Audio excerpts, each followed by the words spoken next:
The views expressed and the opinions given by the individual host, guest, random reptoid, or chupacabra may not necessarily reflect those of AM 950 Radio, its affiliates, or its sponsors. Now, it's time to step into the unknown.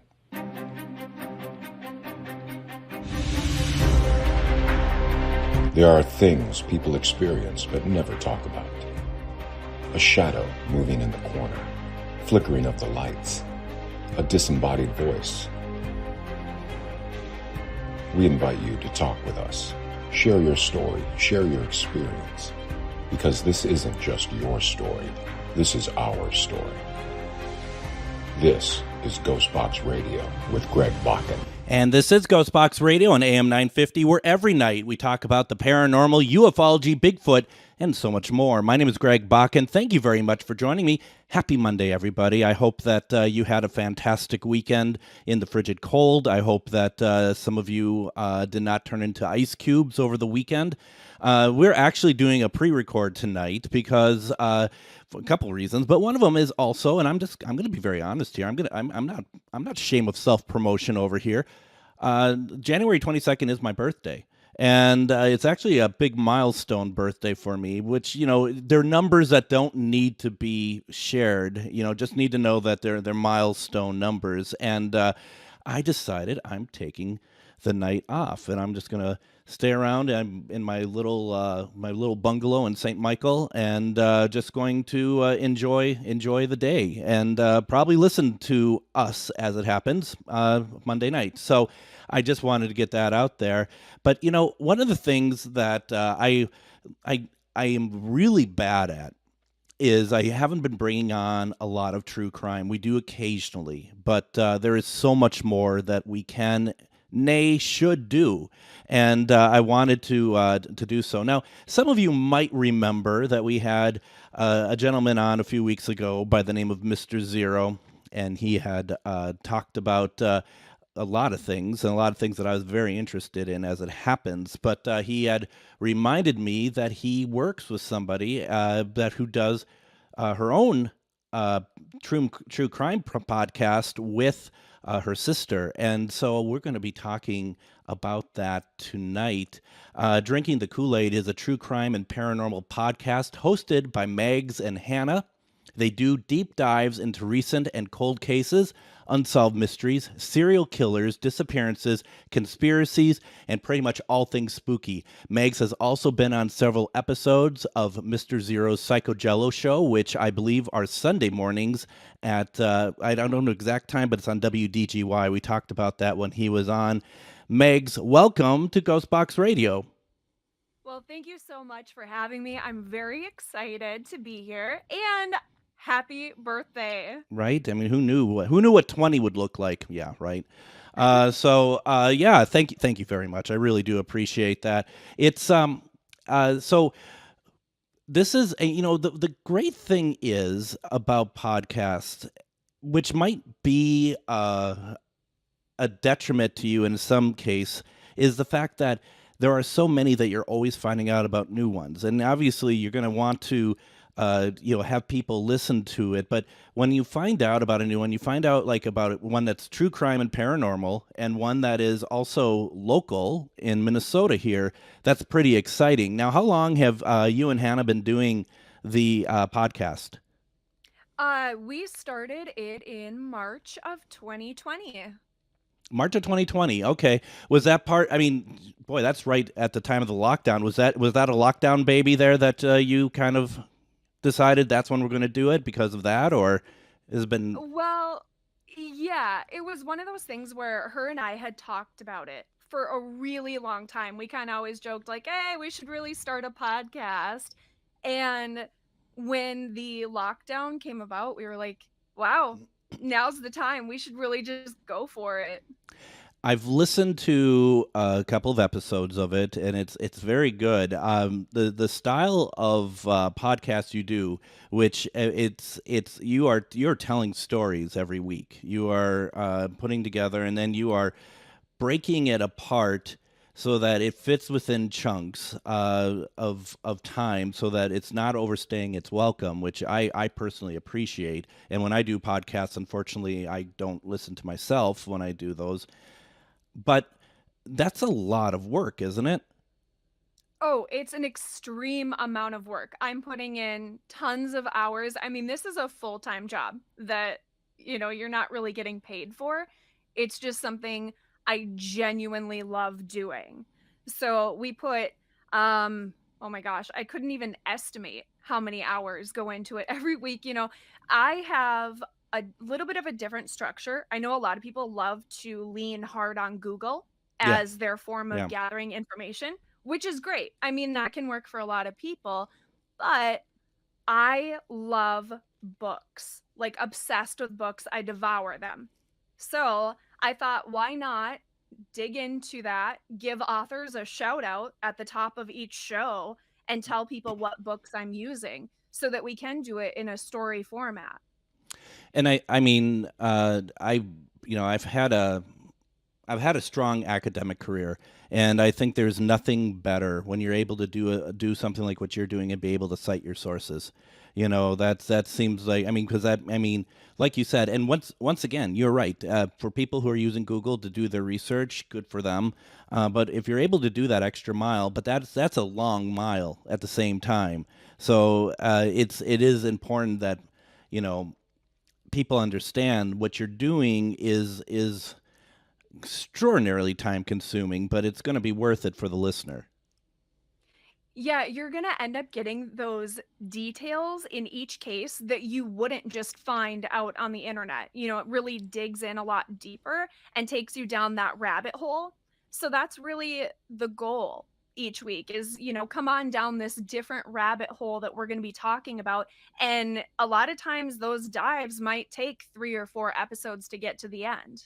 Yeah, yeah. I mean, the one that I started on today, I was out in Hudson, so I was driving back, and I thought, well, you know what, this is a great time to listen to some more. And it was one of the more recent ones, which is the first part of a three-parter with the woman, the hitchhiker, 15-year-old Mary. With Yeah, Mary Vincent. Yeah, yeah. What a story. And I'm only into part two, but that is really quite the story of I mean how some of the worst human behavior can be towards other humans by listening to that. And I guess the question I'm trying to get to here is, you know, how do you, when you're reading through, when you're doing the research, how do you react to this as Megs the person opposed to Megs the producer of this podcast? Well, some of these cases, like, when you're talking about it on a constant basis, you do get to the point where maybe things aren't as shocking Yeah. as they might be to everybody else. But, you know, I definitely want to always remember that there are victims, there are human beings involved in this. And so we try to be very delicate about that situation. Also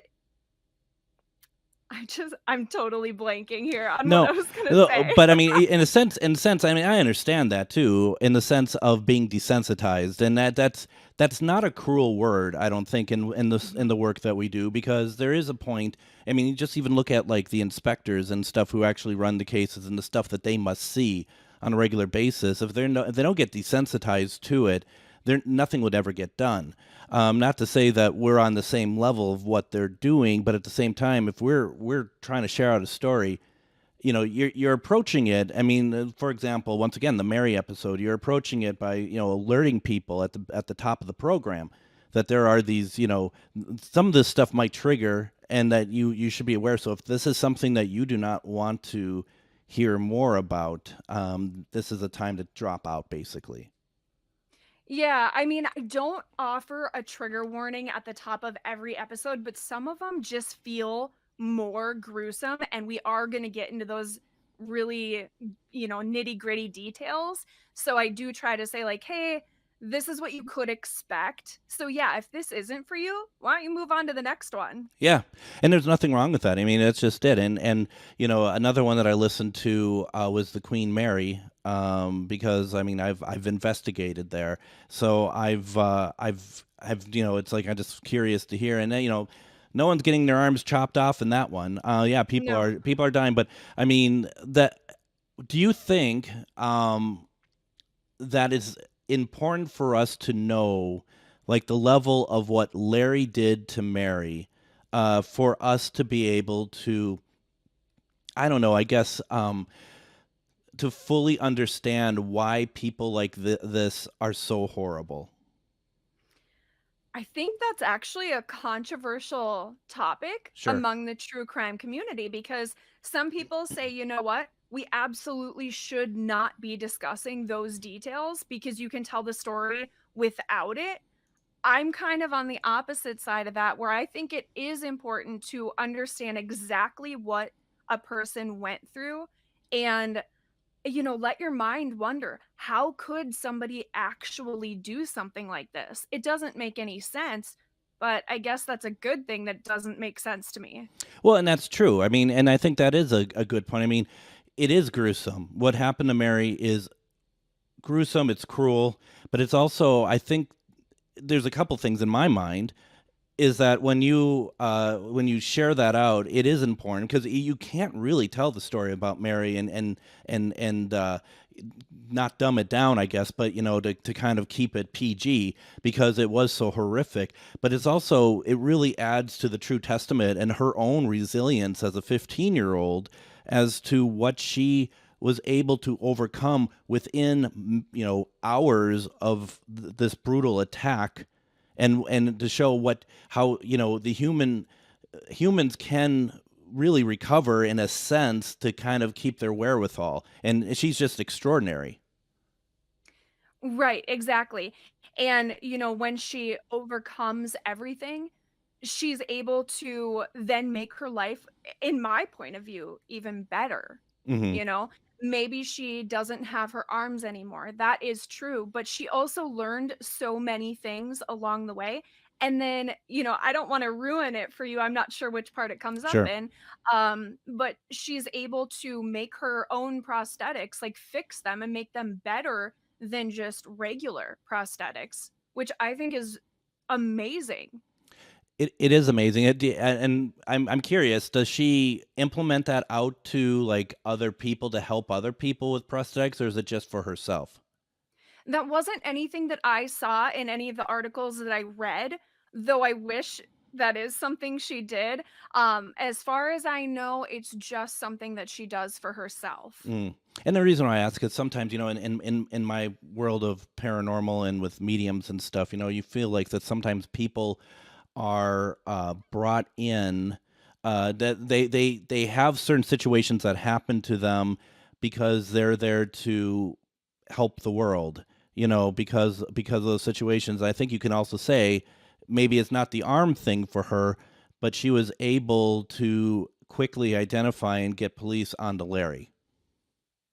Exactly. Yeah, I mean, she was able to identify, she was able to basically give them everything they needed to do a complete sketch where people were like, "Wow, that is Larry." Yeah. Well, and even in the episode, I think you and your sister said, like, I don't even know what, people you all know very well look, you couldn't describe their face. And I started thinking about it myself. It's like, how do you describe someone's face to the point that someone could just be like, that's him. That's exactly him. Where it's like, yeah, well, he had two eyes and some eyebrows, and in my case, I have a beard. It's just like, how are you able to make it so it's distinctively that person? And it sounds like that she was like truly an expert at that.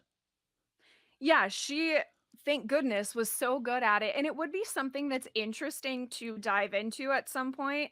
Maybe even do a podcast episode about to learn how that's even possible because it doesn't make sense. How do you perfectly describe somebody's face, just thinking about it?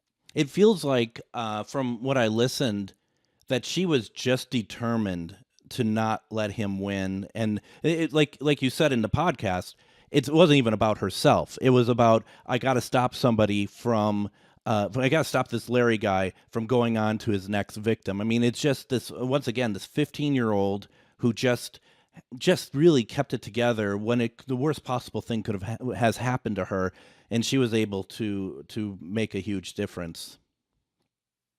And be so selfless, like, Yeah. putting myself in a 15-year-old mind, like, thinking back to being 15, oh my gosh, I just don't think that I would've, been able to do something like that. You would hope so, but you'll never know. Well, I mean, I think once again, you and your sister talked about this in the episode. It's like I probably would have died because I wouldn't have even thought about the dirt that could help cauterize the cuts. I mean, the cutting off of the arms. So, man, she really, I mean, pretty incredible. Yeah, she was a true hero. Oh, truly, absolutely. Why don't we go ahead and do this? Let's go ahead, take our first break.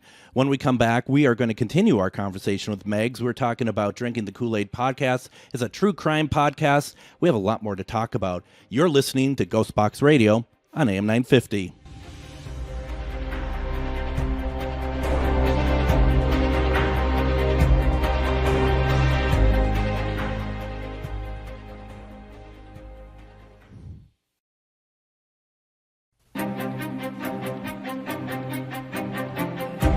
And welcome back to GhostBox Radio on AM 950. My name is Greg Bakun. Thank you very much for joining me tonight. We're having a very interesting conversation tonight. We are talking with Megs, who is host and co-host of Drinking the Kool-Aid podcast. It's a true crime podcast that is been running since 2020, and it's really exciting because it's also local. We're going to be talking about a local case that they are working on for an upcoming episode. We're going to talk about that in the third segment. But we're going to kind of keep things going here. We were just talking about some of the episodes that I just had a chance to listen to. And how many episodes are you up to now? Many? Many? Is that about the best we can do? Yeah, I don't. I don't know off the top of my Do, head. do you So do do you do many. like do you do try to do like one a month, once a week? What's your cadence? I wish it was once a month right now because it's getting to be a lot, but no, we do once a week, Oh so my they come god. out every Sunday. So, okay, wow. That's quite a cadence there. Yeah, it's a lot. It really is, especially when we're going so in depth with the cases and doing so much research. It definitely is hard to keep up with sometimes. When you were when you're doing the episode with Mary, that's 3 parts. Do you record all of those at one time, or do you break them up week by week? We break them up. We don't necessarily record once a week. Sometimes it's more. It Mhm. just depends on what we're able to get done. Wow. That's a lot. I mean, that's a lot. I mean, folks, you should go over and just to remind people where it's at. First of all, if you want to, you can just go over to drinkingthekoolaid.com, and there's all sorts of stuff there. You can also donate if you'd like to, and leave a review and go through all the episodes. And then it's available, I would assume, everywhere podcasts are available. Yes, that is correct. It's on all of the podcast platforms. Now, when did you decide that it's that you are like firmly into the true crime genre? I would say that's just kind of something that I've always been into. Mm-hmm. It started with watching Dateline Oh yeah. constantly. Oh yeah. I could not get enough of it. And then I was reading a bunch of true crime books, just had huge stacks of them. Always had them stuffed in my purse and my backpack. Everywhere I went, I was reading books. So I was really the true crime gal, I guess. And my sister was more on the paranormal side. Okay. So even though I really like paranormal as well, she was binging everything paranormal. So we were like, you know what? Let's just put these two together. Wow. Yeah. I mean, and they do go together pretty well, I think. I think so too. A lot of people, might like one versus the other, Yeah. and that's perfectly fine. But I personally think that there is essentially a mystery to both sides of it. I mean, I always believe everything. When it comes to like paranormal, cryptids, I believe everything. I just want to. I think it's more fun and interesting that way. Yeah. So I'm very open minded. And that's how we approach the podcast as well. Yeah, no, and that's good. And I think, yeah, you have to be. You can't really. I mean, and some of the stuff is has its own leaning anyway, because some of this is history now, and what's kind of nice about true crime is that there are so many variables that they're never. There can be with paranormal stuff, but paranormal often can be maybe just sometimes ghost stories. At the end of the day, that's kind of what they can become. But with the true crime stuff, what is nice when you're in the format that you're doing is that you often can come to a conclusion, or you think you were coming to a conclusion, and then something kind of blows the lid right off of it, and you're kind of back to square one. That's exactly it. There's a lot of cases like those big cases that everybody knows about. And you might already think, like, oh, I know it's this person, even though they haven't been convicted or anything. But I try really, really hard not to approach the cases that way. I don't want to go in knowing who did it. I want all of the evidence to kind of lead me there. But then I'm also not going to push that on the listeners. I might say, here's my opinion, and Hannah and I will discuss it throughout. But I really want people to come to their own conclusions. I want to just present you the facts. Yeah, no, and that's good. And that's I think it's obviously a very wise way of doing it. It's also kind of tough too, because it is sometimes tough to kind of like, well, I'm pretty sure this is what's going on here, and then you got to kind of put that to the side and do whatever. So have you and your sister done any sort of paranormal work at all? I know that you've done some shows on it, but have you actually been able to go out and do any sort of take part in any investigating or anything like that? We have not. We have always wanted to do something like that. It just hasn't worked out. And then, there was a few different paranormal things that came up, like events that we wanted to do, but of course, then it was the pandemic and we couldn't. So I guess like it just hasn't happened yet. Maybe I can help you get into some if you're interested. 'Cause we're always doing something. So yeah, I mean it's a really it's really fun to kind of see people get into that and into that paranormal aspect of it. And like I said, I investigated the Queen Mary, and I've never been into any place quite like that before, and so it was really interesting to hear what. And there's a lot of history to that, which for people, I mean, you guys did a really good job of talking about the history of the ship, and there's stuff that I had no idea about, which was really cool. And how many? I mean, it's like a cat. That ship had like 9 lives, and it's still going on and whatnot. But it's really fun to see. Is there any? I mean, it sounds like your sister is very much into paranormal. For you, is there anything from a paranormal standpoint? And I have an idea for you if you haven't done it already. Okay, and you may have done it. I'll be perfectly honest. I don't know all the episodes that you've done, but have you ever heard of Liska?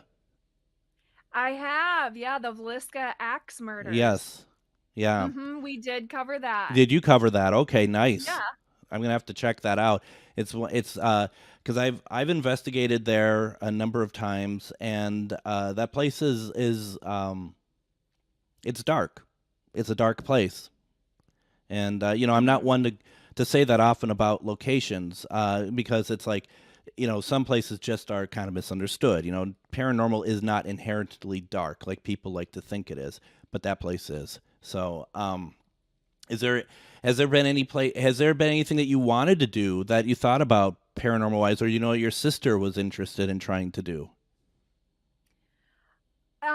Not necessarily. Well, okay. Actually, I am very fascinated with the entirety of Anoka Oh because yeah. I know that there's been so much there. I love those bars on the strip, and there's so much history there. And I know there's a bunch of tunnels underneath and that lead up under the bars Yep. that connected them all. And of course, there's the Anoka State Hospital. Yep.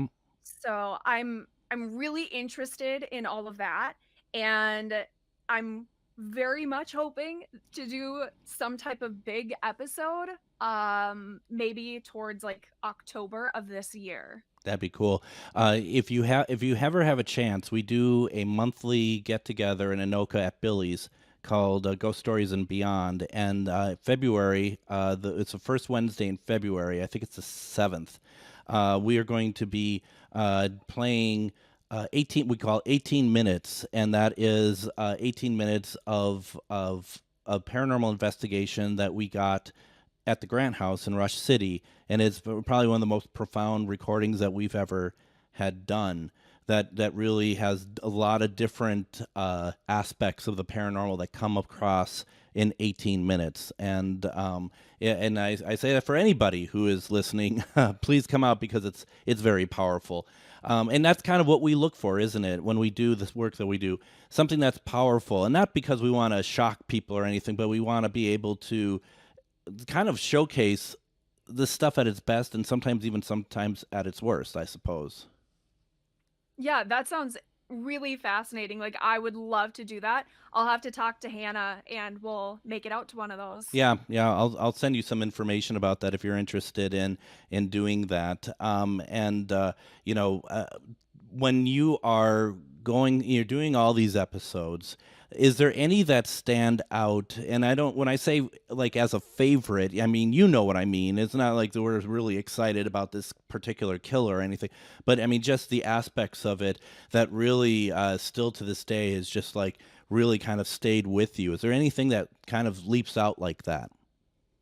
Yeah, I mean, there's a ton of cases that Mm-hmm. certainly leap out. However, there was one that I think Hannah and I did a five-parter on.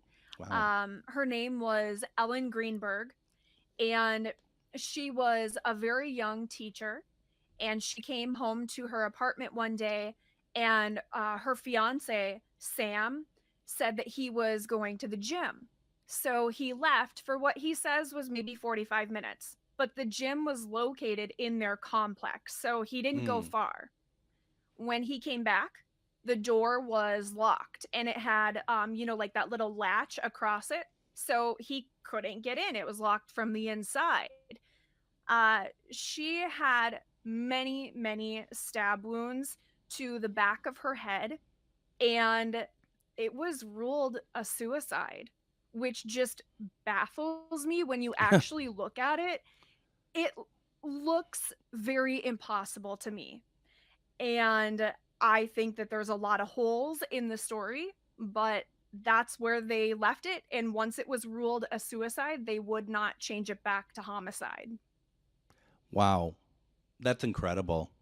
That really is. And it's just you gotta wonder.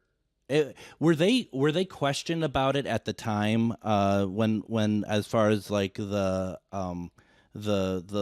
police about how can you say that's a suicide when that clearly seems impossible?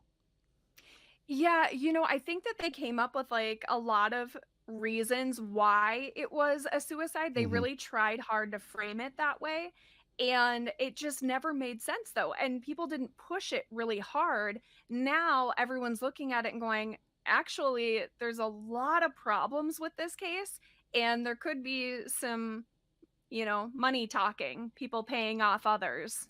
Absolutely. Is there with the cases that you're covering? Are there a lot of cold cases? Yes, we do cover a lot of cold cases, which I mean, some people don't like that. I think that it's very important to still talk about them, especially because something could shake loose. Like somebody always knows something. But with those cold cases, they are tougher because sometimes there's just not a lot of information. And I suppose too that listeners may want to have some sort of finality to a story, but at the same time, I can't help but think. whether it's your podcast or other podcasts, that there are, detectives, ex-detectives, retired detectives who listen to this stuff, and something might actually uh, get them to be interested to kind of push for certain cases to be open as well. I mean, there's always those opportunities, I think. Yeah, I mean, that would be amazing. That would be a dream to have somebody listen to it and be like, wow, let's crack into this one and Yeah. see what we can actually find. That's always the essential goal of doing things. Um, but I do think the stories are important, even though they don't have a resolution. They could in the future. Yeah, absolutely. And Vliska is basically a cold case. I mean, there's so many different avenues for that as where it may have gone. It's really tough to know. I mean, like we just got done talking about in the segment. I have an idea of what happened, but you know, that doesn't mean that I'm right on that. And there were so many different avenues. It's such a fascinating thing, and I mean, all these cases are like that. Yeah, I think you really have it as like a puzzle, Yeah. and not everybody is going to view it in the same way. You might think it's one person, and I might think it's another just by listening to the same exact story. That's true, and that's just that is a really interesting part to it. And I also just thinking too. You're talking about like Dateline NBC and stuff. I back in the day, A&E used to show really nothing but cold cases and these true crime shows. A guy by the name of Bill Curtis was hosting a lot of those shows, and it's like they are just, I mean, and they're never ending, are there? It's not like there's a couple of them and that's it. I mean, there are loads and loads and loads of these things. Unfortunately, there are. There are tons of cases that just go nowhere. But I really like that as of, the past few years, things are changing in the true crime world. And I think that's really exciting to see a lot of those cold cases getting the finish that they deserve. Absolutely. Why don't we go ahead and do this? Let's go ahead, take our next break here. When we come back, we're going to continue our conversation with Megs. We're talking with Megs about her and Hannah's podcast, Drinking the Kool-Aid, a true crime podcast. We have a lot more to talk about. You're listening to GhostBox Radio on AM 950.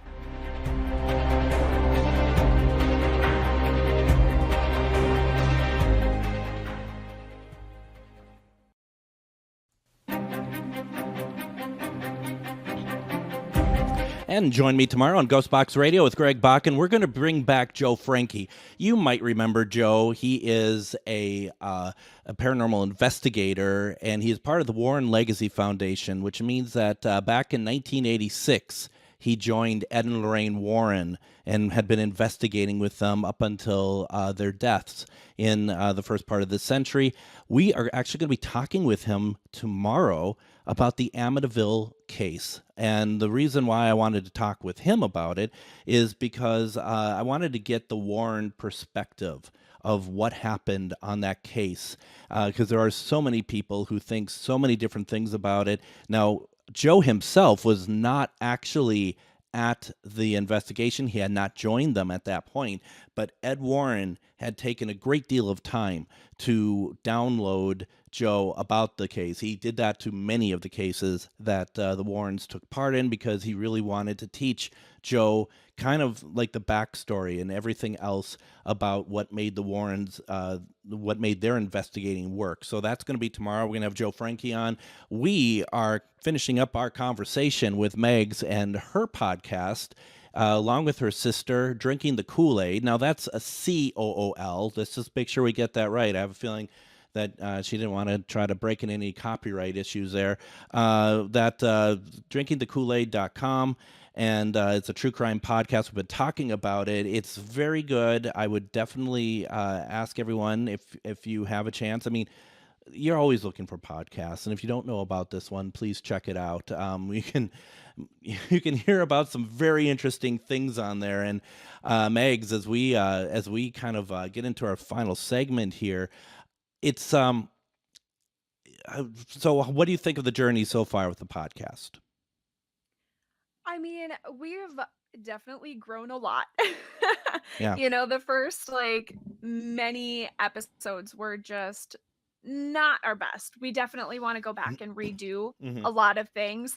At first, we weren't taking such deep dives and we were using a lot of just the internet. So you can see us growing so much, which is good. And I hope to continue doing that and finding more stories along the way, that we've never heard of. Do you are you feeling good like with the reaction you're getting from people? And the reason why I ask is because I've done podcasts and I can be kind of a baby about stuff when it's like I don't feel like that people are really paying attention because it is like yeah, this is a labor of love. There is no doubt about it. But at the same time, you do want people to note it, and if they do like it, please say something about it. Do you feel like that you're getting some good feedback and that people are engaged with it? We get good feedback. However, Hmm. true crime is extremely saturated in the market. Yeah. So it is very hard to have like an indie podcast. We're doing everything ourselves. We don't have any help. No. And to compete with some of those really big names is difficult. The people that are listening are so great. Our listeners are amazing and they're so kind, but they tend to like to email us, which is fine. Everyone can email us, but they like to email and say you're doing great versus giving that 5-star review that can really help boost the numbers. What is up with that? What is up with the fact that you could ask them, you can bribe them, and it's still. And I'm trying to not to sound ungrateful either. I get your point, but it is like please leave a uh, 5-star review or whatever star you think. Whatever you want, and I'll post that, and underneath there'll be someone that says you're great, which is absolutely wonderful, but that wasn't really the assignment. That wasn't what I was asking for, if you don't mind me saying so. So I mean it is tough, and that's the thing is what people hear about it, but I don't know if people understand the algorithms that are involved when it comes to the stars and getting feedback and getting reviews and getting helping to get your podcast being seen more on a bigger scale. And it's like the more that can happen, the better things that can come of the podcast, and more how it can either improve or also continue to find its voice. Yeah, if you like a podcast, you like what somebody's doing, it's best if you can leave those 5-star reviews, if you can interact on social media. Those things go so far, and I Yeah. don't think that people understand. If you're not a podcaster, maybe you don't realize how those algorithms work. No. And I've had another local podcaster on, Joe Kistner, and I mean, the same boat that you're in as well. It's like sometimes because the big organizations, the big production companies are they're doing their own, a lot of people tend to gravitate towards those, which is fine. But it's also like, don't discount the ones that are smaller voice and stuff, because you know one of the first things Mr. Zero said to me when he talked about you to me is like, she has better equipment than I do, meaning him, and he's at a station doing it, so it's just like, the fact is that you're taking it very seriously to make it sound good, make it good content. So it's like it's really helpful that people are able to, not only listen to it but also share it out. That's exactly right, and I think a lot of people, because this is what I've heard when I've talked to others, they think that everybody doing podcasts is making a bunch of money. We really make nothing. Like, I am losing money with the Yeah, podcast. I still love doing it, yeah, but that's just the fact of it. So, anything that you can do to interact with a podcast goes so far. absolutely. In the case too, to make you feel like that it's worth keep going and doing. You know. Yeah. I mean, I will admit, and we've talked about it on the podcast, there's been times where we're like, I don't know if we can keep this thing going, but we want to so Yeah. bad. So we're going to keep trying to make it work.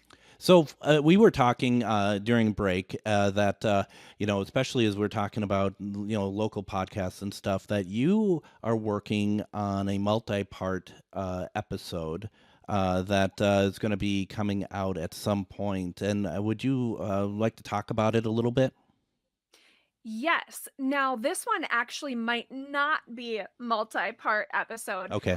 which is very rare for us because we really do tend to lean into like those two, three, four-parters. Yeah. But this one is very different. So it is a Minnesota case, and it happened just a couple weeks prior to Jacob Wetterling going missing.